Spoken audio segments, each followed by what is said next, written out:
Radio TGR Display. Para tu piel colaborativa.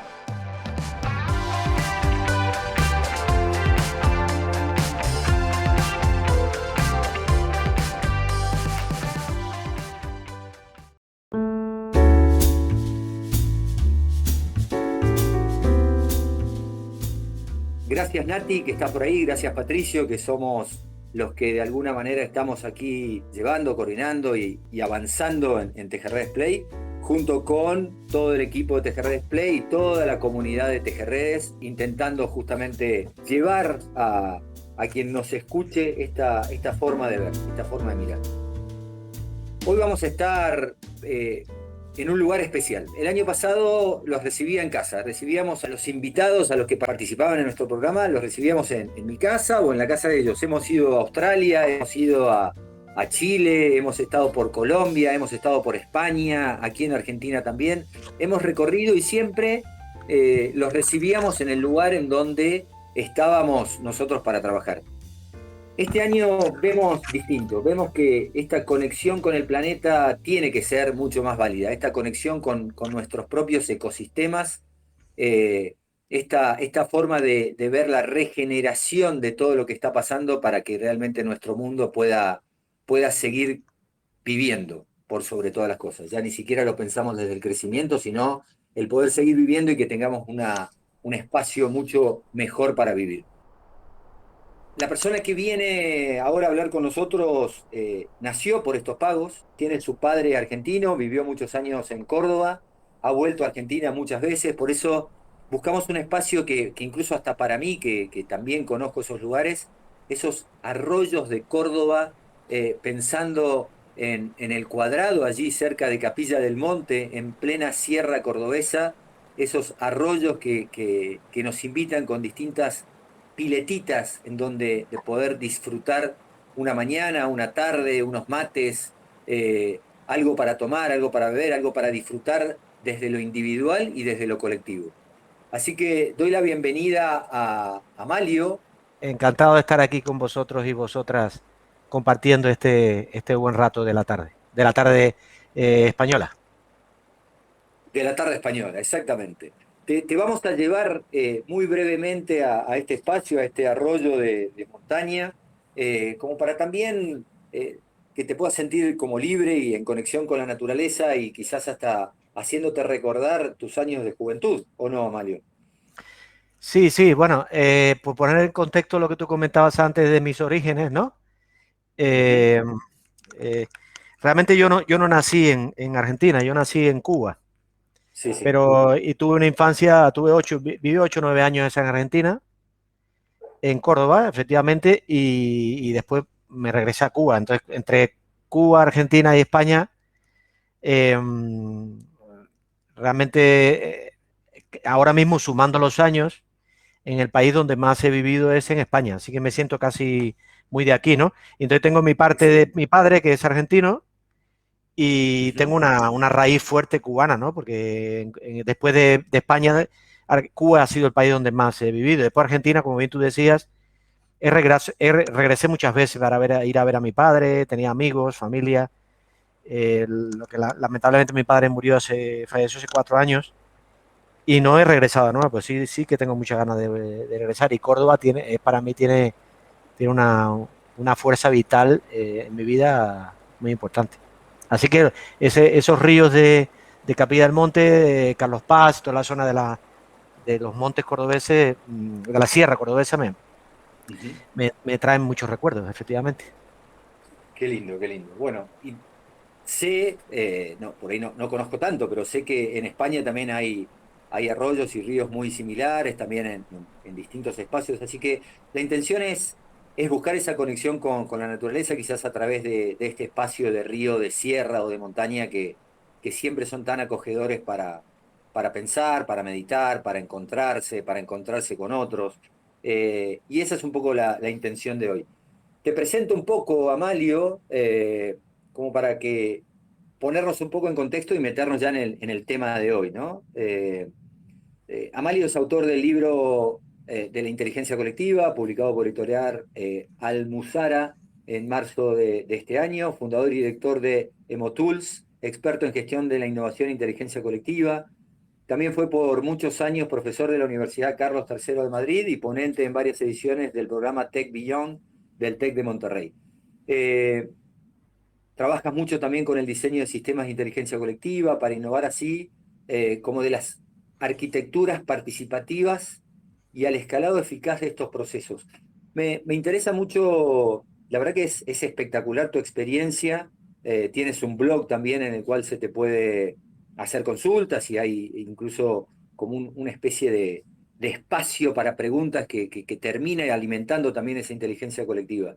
Pero partiendo de estas raíces, y acá es donde también hace a las distintas personas, eh, la temática de hoy, Amalio, que queríamos hablar contigo es pensar más allá de la inteligencia colectiva desde la persona colaborativa. Es ahí donde Ujú. empieza todo, ¿no? Sí, sí, Donde efectivamente. empieza la colaboración. Sí, yo creo que todo proceso colaborativo o de inteligencia colectiva, pues, evidentemente se construye tejiendo relaciones entre personas y a más significativas son esas relaciones, pues más probable es que lo que salga de ahí sea algo más enriquecedor, ¿no? Y entonces todo parte de las personas, tanto de la predisposición que tengan esas personas para construir algo juntos, como también de la aptitud, o sea, de la actitud con C, que sería esa predisposición, y de la actitud con P, qué habilidades tienen esas personas para aprovechar la oportunidad de construir cosas juntos, ¿no? No es solo un tema de predisposición o de actitud, ¿no? Sino también de habilidades, de haber desarrollado esas habilidades. La persona colaborativa, esto puede ser por ahí muy sencillo o muy complejo, ¿nace o se hace?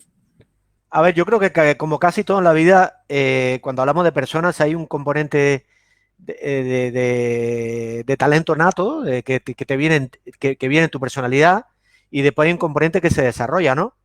Y hay algún tipo de habilidades o algún tipo de capacidades donde el porcentaje de lo que se hace pesa más que lo que se nace, y en otra ocurre al revés, ¿no?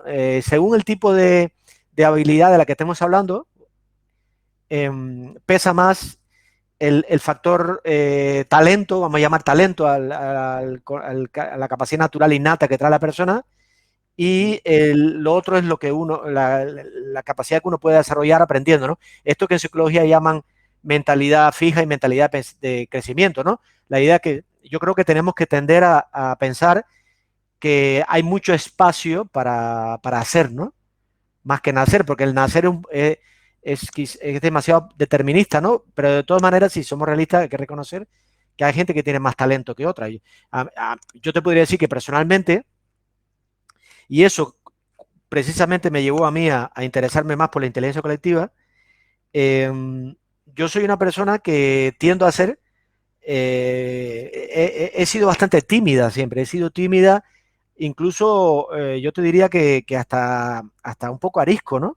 A la gente cuando yo le cuento esto, la gente no me lo cree, la gente no me lo cree, me dice que no es verdad, porque dice que lo disimulo bastante bien.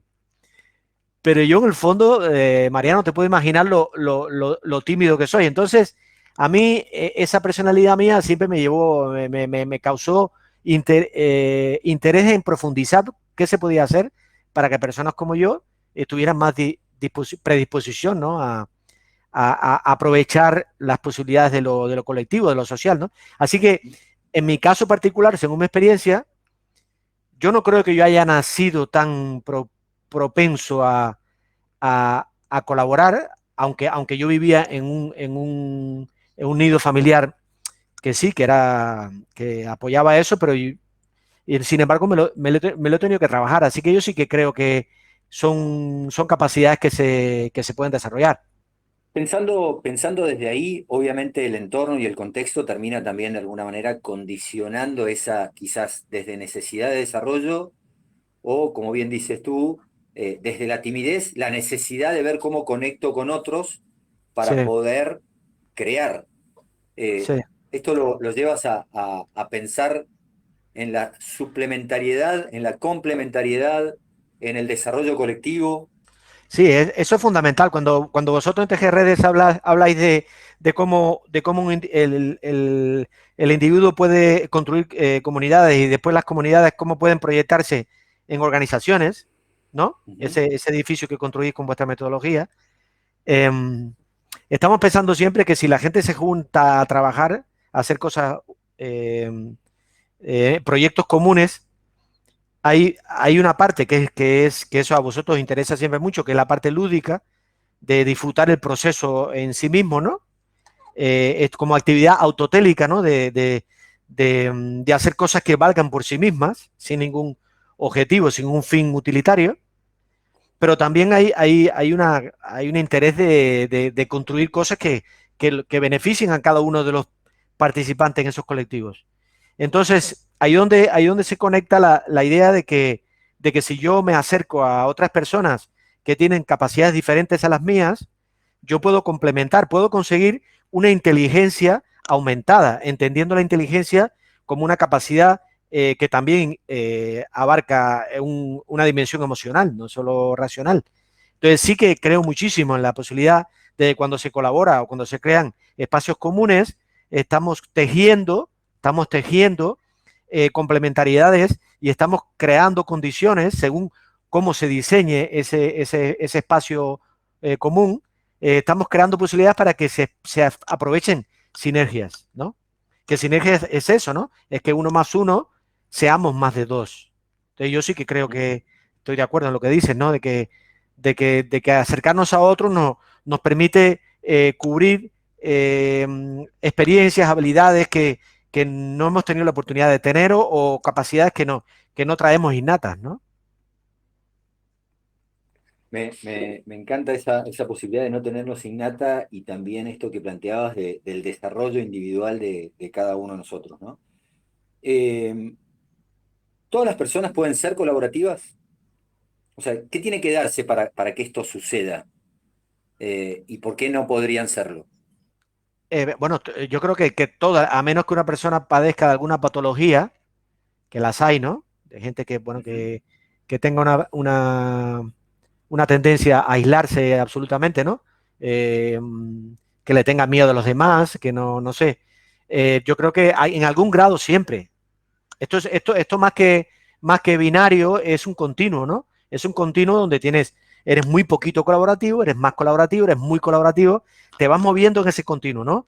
Y a medida que vas Ujú. aprendiendo y vas recibiendo feedback, vas recibiendo otra retroalimentación, ya sea positiva o negativa, te vas moviendo, ¿no? Esa retroalimentación de que vas recibiendo de las experiencias colaborativas que tienes con otras personas, te van haciendo mover hacia la derecha de ser más colaborativo o recogerte y ser más desconfiado, ¿no?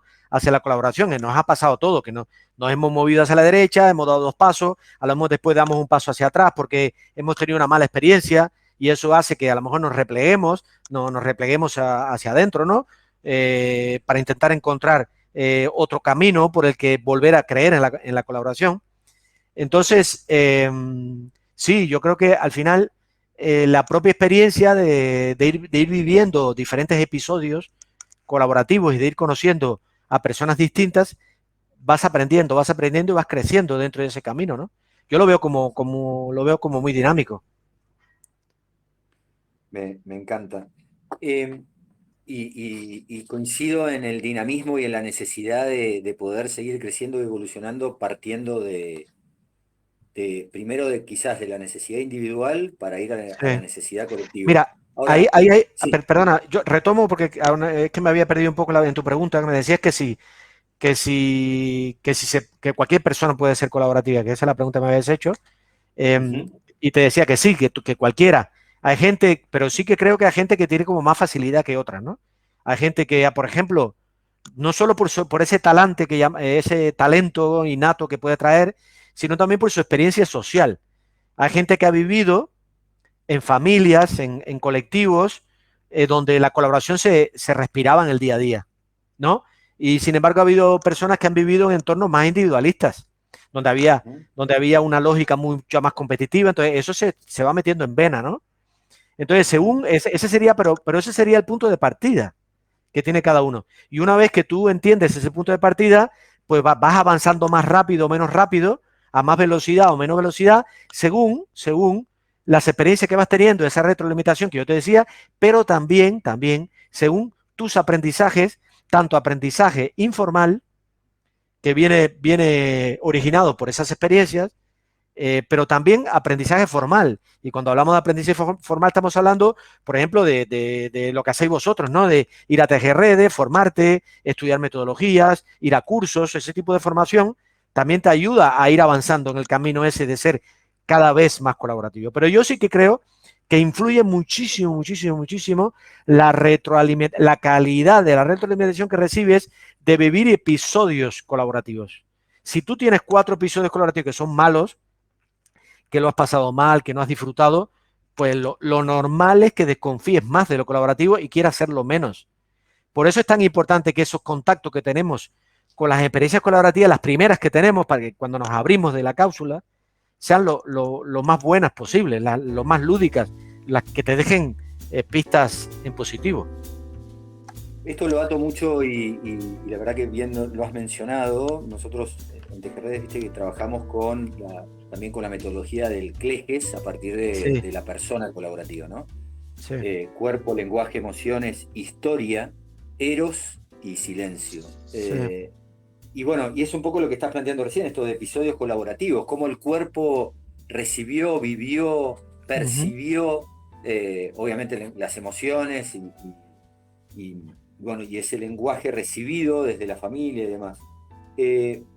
Partiendo de esto, las experiencias colaborativas nos van a ayudar a seguir queriendo hacerlas cada vez más colaborativas. Claro, exacto. Ahora, ¿cómo reúnes a personas colaborativas? ¿Cuál es ese pegamento o qué las hace que se reúnan para trabajar, para pasar desde lo individual a lo colectivo? Para tu visión. Eso tiene tantos ingredientes y es tan complejo que podríamos estar 4 días intentando responder esa pregunta. Pero mirá, puedo ir prendiendo el fuego y hacemos un asadito mientras tanto. ya me gustaría, pero te va a costar mandármelo desde ahí desde Mendoza hasta Málaga te va a costar.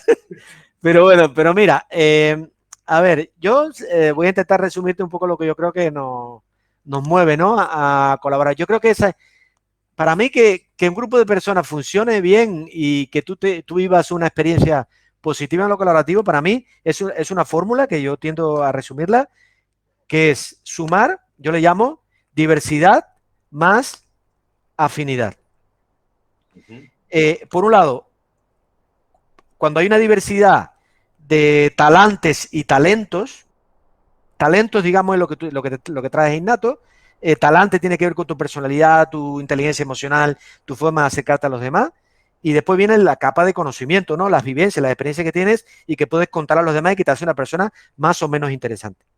Entonces, esa diversidad suele ser muy seductora. Si tú encuentras personas que son diferentes a ti dentro de unos límites de la diversidad, porque la diversidad, cuando es excesiva, sí que pueden empezar a producir un desgaste que es difícil de gestionar, sobre todo para personas que no están acostumbradas a la diversidad.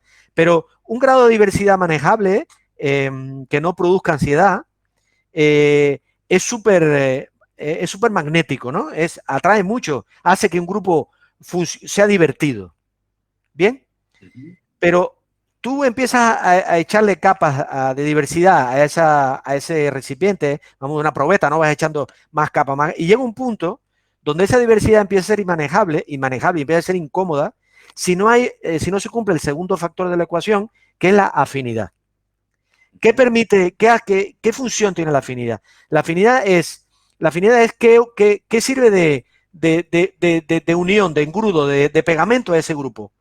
De tal manera que yo te diría que la diversidad actúa como fuerza centrífuga, mientras que la afinidad funciona como fuerza centrípeta. Entonces, hay un equilibrio entre la fuerza, entre el efecto de la diversidad que hace que el grupo se expanda y el efecto de la afinidad que hace que el grupo pegue bien. ¿Vale? Entonces, esa afinidad se traduce en que haya un propósito compartido, que haya un espacio común de entendimiento, que haya un lenguaje común, que el grupo entienda qué es bueno, qué es malo, que haya más o menos un acuerdo común y que haya unas pautas mínimas para entenderse, ¿no? Entonces, si esos dos elementos se cumplen, si hay una diversidad enriquecedora, divertida, y hay una afinidad que hace que el grupo haga que esa fuerza centrípeta sea mayor que la fuerza centrífuga, yo creo que puede funcionar bien ese mecanismo. Es así un poquito, lo estoy simplificando mucho, pero es una manera de describirlo. Excelente, excelente. Y en este caso, a ver, planteándolo, ¿cuáles son y esto ya pensando en tu experiencia, en el acompañamiento que has hecho a organizaciones y todo tu trabajo, ¿cuáles son las barreras que normalmente se ven en estos espacios?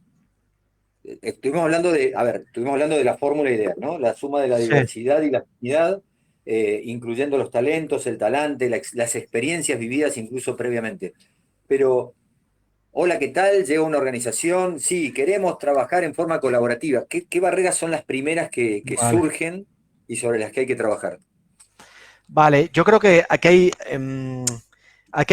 hay dos temas que hay que separar. Uno sería cómo está amueblado, por decirlo de algún modo, cada individuo de ese colectivo para abrirse a la colaboración. Por tanto, hay un tema que lo que vosotros llamáis la persona colaborativa, qué grado de actitud con C y de actitud con P tiene para colaborar, ¿no? Si esa persona Sí. está iniciando el viaje, si esa persona tiene un talento innato a colaborar o no lo tiene. O sea, entonces es verdad que un colectivo formado por personas que tienen un desarrollo y una capacidad, ya son personas muy colaborativas, pues eso ayuda, ¿no? Ese punto de partida. Entonces, por un lado están las personas. ¿Qué podemos hacer con las personas para que las personas estén más dispuestas a colaborar? Y después, otro tema muy importante, que es al que yo le dedico mucho tiempo en mi libro, sobre todo en el segundo volumen que vendrá después, que es cómo construir espacios de encuentro, cómo diseñarlos, porque ese es el término que yo uso, cómo diseñar arquitecturas participativas, o si quieres llamarlas colaborativas, para que esas personas que ya vienen con un determinado grado de predisposición saquen el máximo provecho de ese encuentro. Entonces, ¿qué quiere decir esto? Que tú puedes juntar a personas que están bastante predispuestas a colaborar, pero la pones en un espacio que está mal diseñado, que tiene una arquitectura deficiente, pues la cosa funcionará mal. Tú puedes crear un espacio diseñado muy bueno, pero la gente no está predispuesta y cuesta más. Entonces, pensando en estos dos elementos que te he dicho, en las personas y en los espacios, yo te podría decir factores que afectan, y yo creo que tienen bastante que ver con el desarrollo con el cultivo de una cultura colaborativa positiva. Por ejemplo, hay una serie de hábitos, de malos hábitos, yo creo que tenemos, que lo arrastramos todos, como pueden ser los que te voy a comentar ahora. Primero, tiene que ver con cosas que, te voy a decir, actitudes de las personas, ya que hablamos no voy a dedicar tanto tiempo al diseño del espacio, porque no es tanto el punto que nos llama hoy en este podcast, ¿no? Me voy a centrar más en las personas, ¿no? En los hábitos, en los rituales que tienen las personas que hacen que la colaboración puede ser más difícil, ¿no? Y que además, identificando esos malos hábitos, pues podemos mejorar la formación, ¿no? El desarrollo de habilidades. Uno para mí es el desarrollar capacidades para gestionar la diversidad. Esto que te comentaba ya antes, diversidad, afinidad. Yo creo que hay una gran diferencia entre personas que ven la diversidad como una fuente de curiosidad, ¿vale? Y las personas que ven la diversidad como una fuente de estrés. Ok. ¿Vale? Entonces, hay que trabajarse eso para que las personas entiendan que un grado interesante, sostenible de diversidad, si se interpreta como una fuente de curiosidad, de aprendizaje, se puede hacer mucho más llevadero que si la diversidad se observa y se gestiona como una fuente de estrés. Entonces, eso es una capacidad que hay que desarrollar. Otra habilidad para mí que es importante es entender, de esto hablo largamente en el libro, de la cultura de la interdependencia. La cultura de la interdependencia, en que entendamos que quieras o no quieras, vamos a afectar a los demás de alguna manera con lo que hagamos y con las opciones que elijamos, y vamos a ser afectados. O sea, afectamos y somos afectados en un grado mayor o menor, pero siempre. Entonces, esa cultura de la interdependencia debería llevarnos a un escenario de mayor predisposición a entender la corresponsabilidad. Entonces, la corresponsabilidad nos lleva casi de forma natural a colaborar, ¿no? Hay otro tema que me parece súper importante, es ser pacientes con los retornos de la colaboración. Yo esto lo llamo hacer un esfuerzo para modular, yo lo llamo el estrés por la reciprocidad. Tenemos cierta tendencia cuando vamos a un escenario colaborativo a tener cierto estrés por la reciprocidad, a aspirar que pronto nos van a devolver lo que estamos dando. Es como, tendemos como a gestionar esas relaciones colaborativas como si fuera una cuenta de resultados trimestral de una empresa, ¿no? Bueno, yo he dado en este trimestre tanto, espero haber recibido. Y eso no funciona así. O sea, los retornos no se distribuyen de forma equilibrada. Porque si tú intentas gestionar lo que doy y lo que recibo de una manera impaciente, la relación se resiente. Entonces, ¿cuántas veces nos ha pasado de que hemos dado, hemos colaborado y a lo mejor esa, entre comillas, esa cuenta de resultados está totalmente desequilibrada y a los 2 años, 3 años, 5 años, esa persona vuelve a tu vida y te entrega, te devuelve 10 veces más de un solo golpe de lo que tú le diste en mucho tiempo. Entonces, eso me parece otro elemento, ya te lo digo, evitar el estrés por la reciprocidad y ser paciente en los retornos. Y el cuarto punto que te podría decir muchos más, pero uno que yo sí veo, que además lo he visto en mí reflejado, que me lo he tenido que trabajar mucho, y es cuando somos personas muy perfeccionistas. Las personas que son perfeccionistas, los colectivos necesitan diversidad y necesitan también personas perfeccionistas. Las personas perfeccionistas se fijan en cosas que no se fijan los demás. Entonces, es bueno que en un grupo haya personas que sean perfeccionistas, que pulan los detalles, que cuiden, porque ahí hay una capacidad de construcción súper bonita y súper válida, ¿no? Pero hay un nivel de perfeccionismo que puede ser tóxico. Entonces, yo tengo incluso un post publicado en mi blog, creo que no en el blog personal mío, de Amalio Rey, sino en el blog de Inteligencia Colectiva, que tuvo bastante seguimiento, y creo que lo conversé con Cristian, que era, creo que el título era algo así como, porque ya escribo tanto que ya ni me acuerdo de los títulos, pero algo así como, las personas perfeccionistas sufrimos en los proyectos colectivos. ¿Qué pasa aquí? Que la persona cuando es muy perfeccionista y se fija en demasiado detalle, tiende a generar estrés grupal, porque no entiende que la colaboración es una construcción basada en efectos emergentes y por tanto no puedes controlarlo todo, y el perfeccionista es una persona controladora. Tú tienes que confiar. Incluso tienes que confiar en que se produzcan un montón de fallos por el camino. Entonces tienes que soltar cuerda, ¿no? Y entonces a mí me parece que ese es otro factor que hace que en algunos colectivos funcionen mal, porque hay un cierto grado de perfeccionismo tóxico que hace que el colectivo se atasque porque aumenta el estrés del grupo, ¿no? Eso es un poco así por decirte factores que afectan, ¿no? a esa disposición a colaborar de la persona colaborativa. Bueno, en realidad me diste pie porque este cuarto también va al anterior, ¿no? Porque, a ver, y esto por ahí me resuena por lo que estás diciendo, ¿no es medio como una antítesis que esa persona que espera retorno y que quiere ser perfeccionista, si podemos nombrar dos situaciones puntuales, no es como lo opuesto o no está del otro lado de la vereda enfrente del colaborador?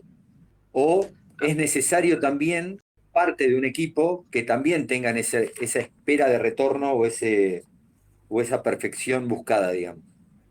A ver, yo sí que creo que ser perfeccionista no ayuda a, vamos a llamarle al índice colaborativo de un grupo. Vamos a llamarlo, vamos a suponer que hay un índice que mide, ¿vale? Que mide el grado en que un grupo tiene éxito en su capacidad de colaboración, ¿no? Vamos a llamarle así, un índice de colaboración, suponiendo que existiera. Yo creo que a más personas perfeccionistas hay en un grupo, hay una cierta correlación en dirección contraria a ese índice. El índice se resiente, ¿no? Si hay muchas, ¿por qué? Porque ahí como empiezan a introducirse empiezan a introducirse corsé en la dinámica del grupo, que hace que haya relaciones asimétricas dentro del grupo. Entonces yo creo que ahí hay, efectivamente, puede estar en la vereda del frente, pero una cosa es eso y otra cosa es que rechacemos de plano que en un grupo o pensemos que en un grupo no viene bien tener personas con grados de perfeccionismo diversos, ¿no?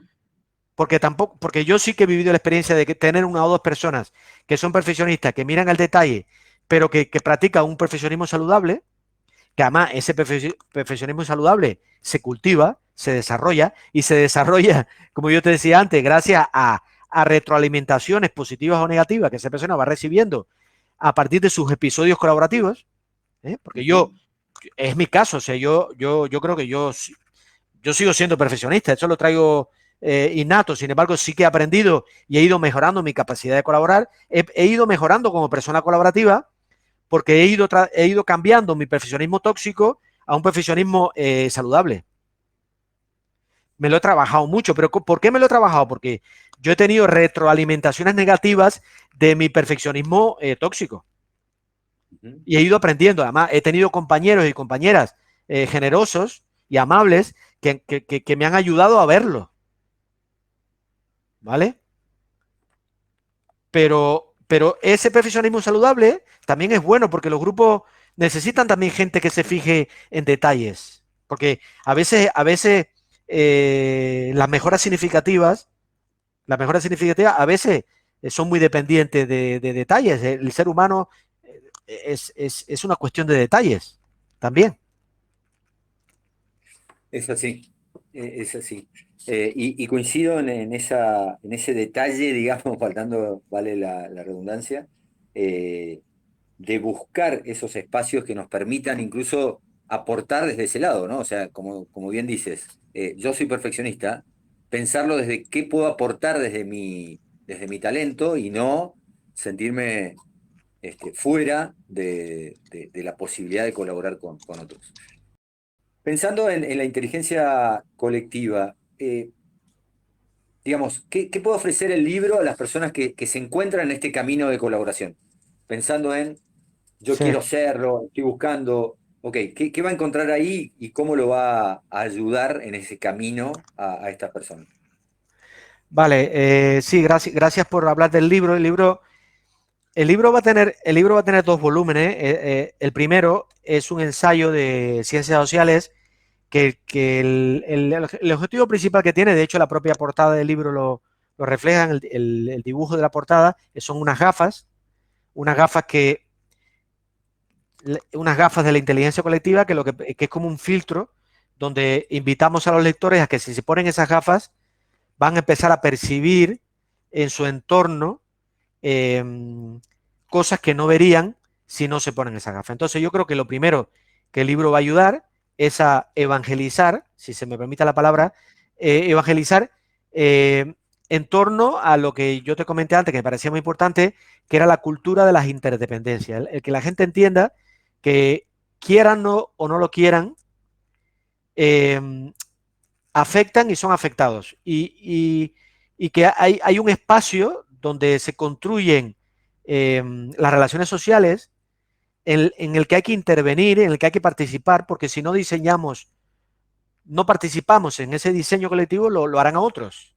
Entonces, estas gafas de la inteligencia colectiva, para mí, espero conseguirlo con el libro, ya, lo que hacen es entrenar la mirada,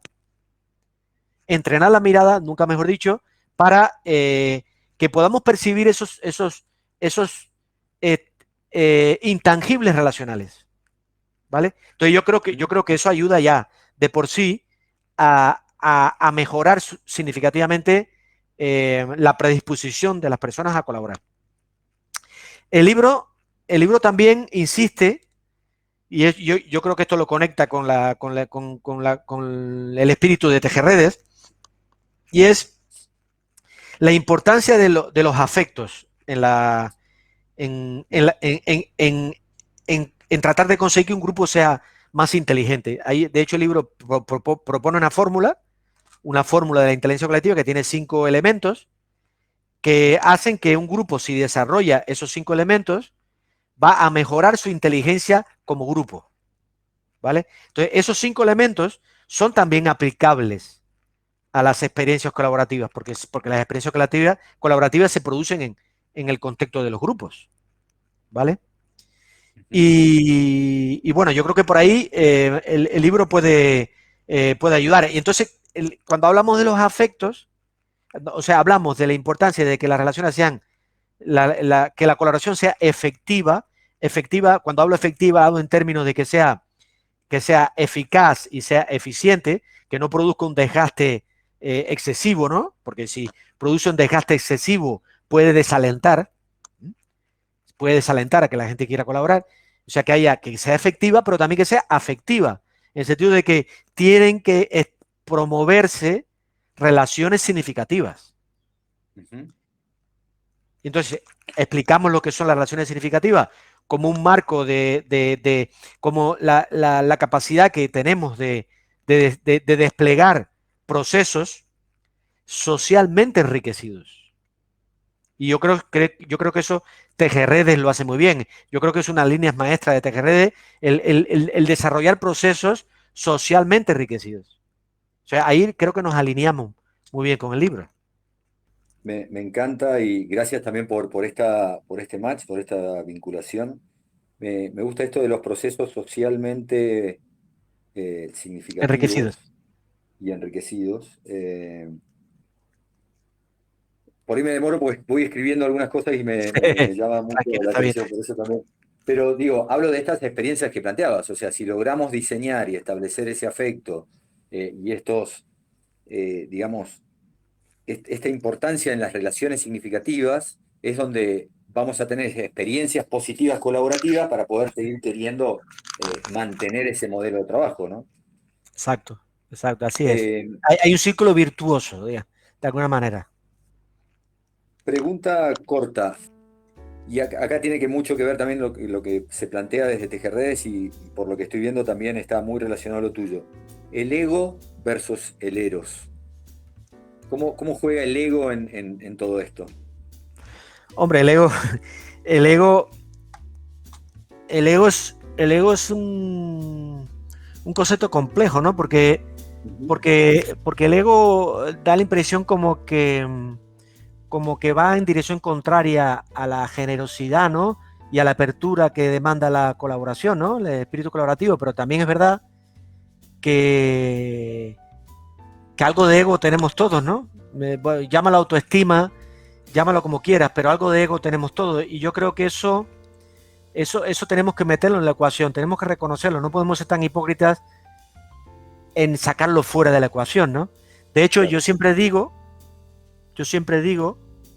que, según mi experiencia, las experiencias colaborativas mejores que yo he vivido han sido aquellas que han sido capaces de equilibrar, a encontrar un balance adecuado entre lo que yo llamo el gen egoísta y el gen social. Todos llevamos un gen egoísta, muchos genes, pero estoy simplificando, un gen egoísta y un gen social. Algunos ponderan más uno, algunos ponderan otro, pero todos tenemos un gen egoísta como individuos y menos mal, que algo que nos ayuda a salvaguardar, ¿no? Nuestra supervivencia y más cosas, ¿no? Y incluso nuestra autoestima también. Entonces yo creo que ha habido experiencias colaborativas que a mí me han gustado mucho, donde han jugado muy bien con esa parte egoísta que tenemos todos y que han sido capaces de poner al servicio del gen social incentivos que movilizan en el gen egoísta de una manera saludable. Entonces, el eros no es un término que use mucho, que yo sé que en CLES y en vuestra metodología le dais mucha importancia, se lo he escuchado mucho a Chris. El Eros, yo creo que puede ser mágico. El Eros puede ser mágico, evidentemente, y al ser mágico puede canalizar el ego de una manera más generosa que si no hubiera Eros. Ahí hay un juego complejo, yo creo, pero yo creo que el Eros ya sabemos que puede ser absolutamente mágico, que puede conseguir que uno saque lo mejor de uno. Ahí, eso de la búsqueda de la mejor versión de nosotros mismos también Sí, implica ese abrazar al ego, como bien lo sí, planteas, o al gen sí. egoísta, incluirlo en el gen social, y poder buscarlo, digamos, hacia esa posibilidad de desarrollo superior, por decirlo, ¿no? Pensando en este espacio de la Tierra que estábamos imaginándonos estar. Y dentro de esto también me pregunto qué co-skills o qué co-capacidades o competencias deberíamos desarrollar. O sea, más allá de lo que uno tengamos como talento o talante, como bien planteabas, ¿cuáles son esas cosas que hacen a la persona colaborativa para poder incluirse en un entorno o en un diseño colaborativo? Bueno, yo creo que algunas te las adelanté cuando te decía, Sí, cuando sí. te hablaba de los obstáculos, ¿no? Pero esos Ujú. mismos obstáculos los puedes poner al revés, ¿no? Como aspectos o habilidades a desarrollar, pero por resumirte, te decía, bueno, yo creo que hay un tema importante que es el tema de la confianza. Creo que Ujú. si tú no confías, si tú no estás dispuesto a confiar, es muy difícil colaborar porque hay un espacio compartido donde tú estás entregando, te estás abriendo a otros, ¿vale? La confianza me parece muy importante. Te decía que me parece importante la paciencia, porque el camino de la colaboración no es un camino tan fácil a la primera, no es para nada, es fácil a la primera. ¿Sabes ese dicho, ese proverbio indio que dice, si quieres ir rápido, ve solo? Si Ujú. quiere llegar lejos, ve acompañado. Ujú. Entonces, evidentemente, si quieres llegar muy rápido a un sitio y por tanto, porque eres muy impaciente, mejor ve solo, porque colaborar es una cosa que requiere todo una, un baile, ¿no? Un baile que lleva su tiempo para que prospere y sea efectivo y afectivo. Entonces, la paciencia, o sea, te he dicho la confianza. Primero, la paciencia es importante, hay que tener paciencia. Ujú. Yo creo que hay que tener sensibilidad, la sensibilidad es importante, o sea, si somos sensibles, nos abrimos lo demás, lo que llaman inteligencia emocional, que yo creo que no es solo eso, es más que eso. Me parece otra habilidad que, que hay que desarrollar, ¿no? Y me parece importante. O sea, confianza, paciencia, Sensibilidad. sensibilidad, que tiene que ver bastante con la empatía, que sería la palabra que me faltaba ahí para hablar. Y también y la generosidad, ser generosos, ¿no? Y ser curiosos, incluso, ser curiosos. Cuando te decía antes de que la diversidad había que entenderla o había que gestionarla como una fuente de curiosidad en lugar de una fuente de estrés, tiene bastante que ver con la curiosidad, con tener esa curiosidad, esa inquietud eh, por descubrir cosas nuevas. Yo creo que eso te lleva bastante a ser una persona más colaborativa. Excelente. Amalio, realmente un placer escucharte y bueno, ver cuánto podemos, como bien dije, podemos tener 4 o 5 días, voy prendiendo el fuego y te espero cuando quieras, y si no, no tengo problemas en hacerlo por allá al asado, o sea, esto no es una invitación. Eh, Como para ir cerrando, siempre hacemos un pequeño juego de algunas preguntas casi de ping-pong. Son 5 o 6 preguntas que te voy a hacer y después tengo una especie de cosecha que me gustaría compartir contigo para dejarte ese cierre y terminar. Eh, pero algunas preguntas, por ejemplo, ¿cuál es tu metodología de trabajo colectivo favorita? Mm. o tecnología o algo en particular.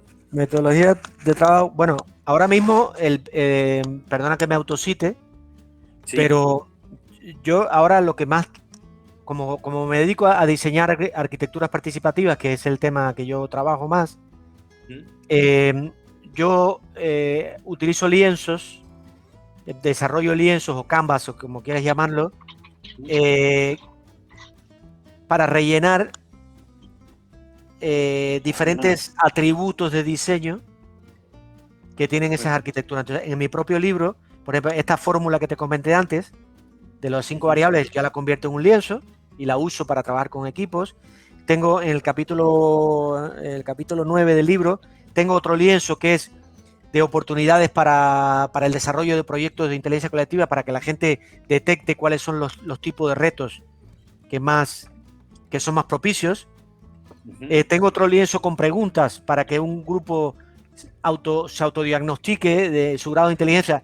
Ahora mismo he ido recopilando metodologías y he construido estos dispositivos, ¿no? Que son los que uso normalmente en mi formación. Excelente, gracias. Otra pregunta, ¿el mayor miedo en las personas al momento de colaborar? Yo creo que tiene que ver, para mí creo que el mayor miedo tiene que ver con la confianza, Creo que la palabra confianza es clave. Yo creo que es que cuando colaboramos nos abrimos y cedemos poder. Y siempre que cedemos poder, puede aflorar una cierta sensación de que perdemos control. Y hay mucho de eso. Entonces yo creo que el mayor miedo es el perder el control. Perder el control. Y claro, pero ese miedo lo tienes más en la medida que menos confianza tengas en los demás. Pero si hay confianza, ese miedo cede. No vale decir el tuyo, pero un libro que te haya marcado. Sistemas emergentes de Johnson, de Steven Johnson, que es el libro que habla del efecto, de los efectos emergentes que se producen en la naturaleza. Me enseñó mucho a encontrar conexiones. Otro libro que me gustó fue Efecto Medici, de Frank Johansson, que habla de hibridar. A mí todo lo que tenga que ver con las conexiones improbables, con conectar ámbitos que aparentemente no tienen nada que ver, son libros que me han calado mucho y me han abierto a perspectivas bastante relevantes. Me encantó. Una conducta que demuestre que hay potencial colaborativo. ¿Individual o colectiva? Ahí como tú quieras. Si quieres una y también puede ser más que bueno. Bueno, yo creo que una conducta individual que refleja que hay potencial colaborativo es la confianza. Yo creo que tiene que ver con la pregunta anterior. La confianza me parece importante. Una persona que confía, yo creo que está en mejores condiciones de colaborar que una que desconfía, ¿no? Porque se abre más, crea un terreno más fértil, ¿no? Para poder construir algo alrededor de eso, ¿no? Y a nivel colectivo, yo creo que un grupo tiene un potencial colectivo, un potencial colaborativo cuando se explotan sinergias, cuando ves que las sinergias se están aprovechando muy bien, se están aprovechando, que cuando hay, utilizando un concepto de psicología que es muy conocido, que cuando tú ves que el grupo entra en momentos de flujo, ¿no? En momentos de flujo donde, por decirlo de una manera muy sencilla, pues el tiempo pasa volando, la gente ni se da cuenta, la gente no mira el reloj. Es una forma de verlo, ¿no?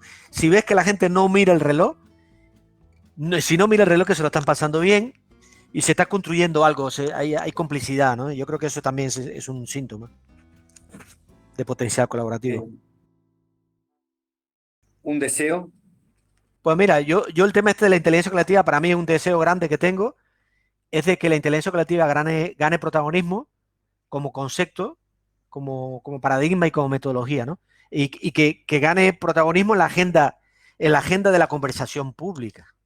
Porque una cosa que a mí me choca muchísimo es que si tú metes en Google inteligencia colectiva, y metes en Google inteligencia artificial, vas a descubrir que la palabra inteligencia artificial le gana por goleada a inteligencia colectiva.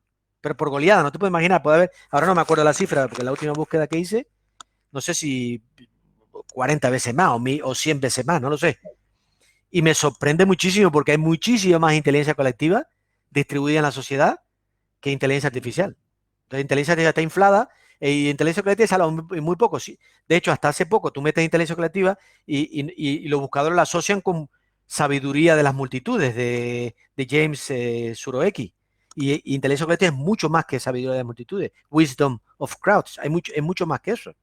Y entonces mi misión, digamos, mi misión es conseguir que el término inteligencia colectiva impregne en la conversación pública y consigamos que la gente empiece a hablar de eso utilizando un marco terminológico ordenado que nos ayude a entendernos.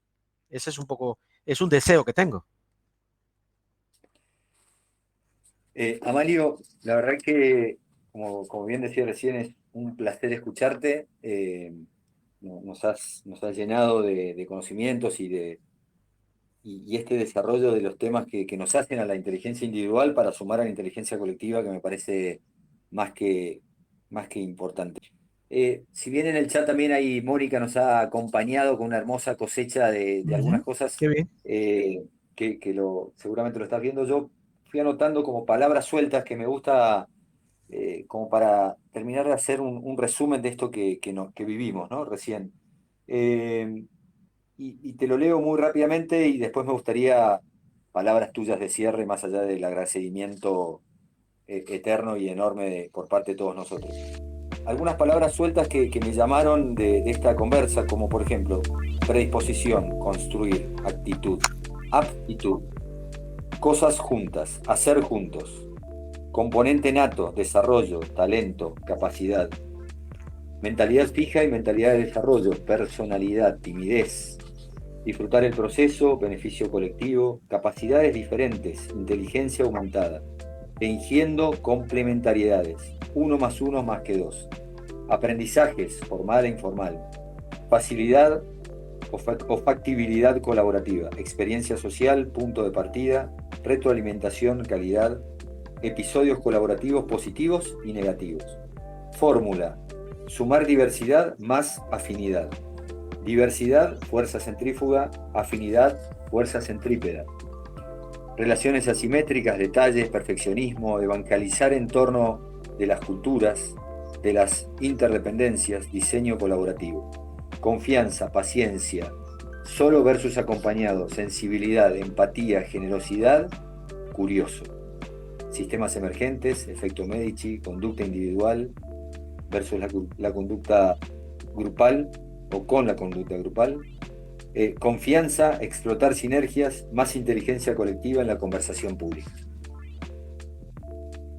Un breve resumen de esta casi hora que hemos tenido. Agradecerte muchísimo de parte de todo Tejerredes, Natalia, Patricio y yo, que hemos estado quizás un poco en el front-end, pero todo Tejerredes por atrás, acompañándonos, y lo verás seguramente en el chat. Y simplemente dejarte las palabras de cierre para nosotros agradecerte y para vos despedirte. Vale. Pues nada, yo quiero quiero agradecerte a ti, Mariano, por lo cómodo que has hecho la conversación, que ha sido una verdadera conversación, creo. Siento que ha sido así, con muchas conexiones y todo muy fluido. Quiero agradecer a los compis y a los compañeros que desde ayer hemos estado preparando la charla, que ha llevado también su tiempo, porque estas cosas para que salgan bien hay que prepararlas. A mi buen amigo Cristian por su acercamiento, su calidez, el respeto que siento por Tejerredes y por su trabajo. Quiero agradecer también a Mónica por el buen resumen que ha hecho aquí, que es estupendo, muy breve, pero muy potente, ¿vale? Y a las personas que han estado aquí escuchándonos, ¿no? Y las que nos escuchen después en diferido. Yo, a mí me llena mucho el dejar que esto quede grabado y que pueda ser útil, que se pueda usar. Tener después feedback, retroalimentación de lo que hemos dejado aquí puesto, de personas que lo puedan escuchar y descubrir personas a las que esto le haya sido útil. Y nada más, pues seguir trabajando juntos en torno a este objetivo.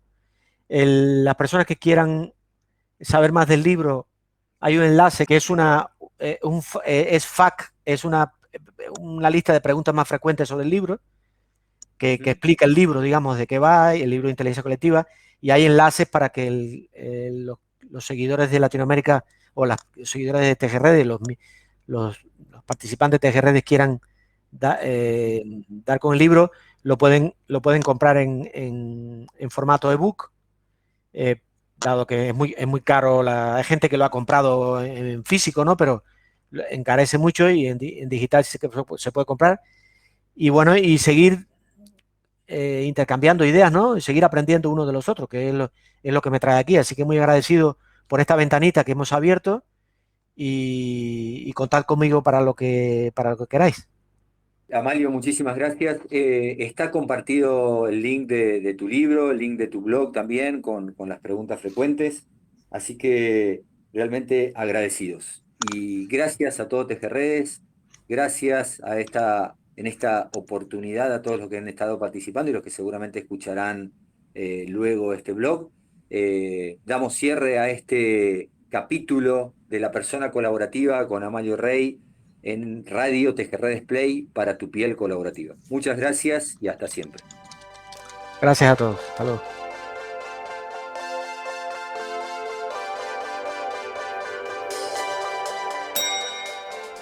Radio Tejerredes Play para tu piel colaborativa.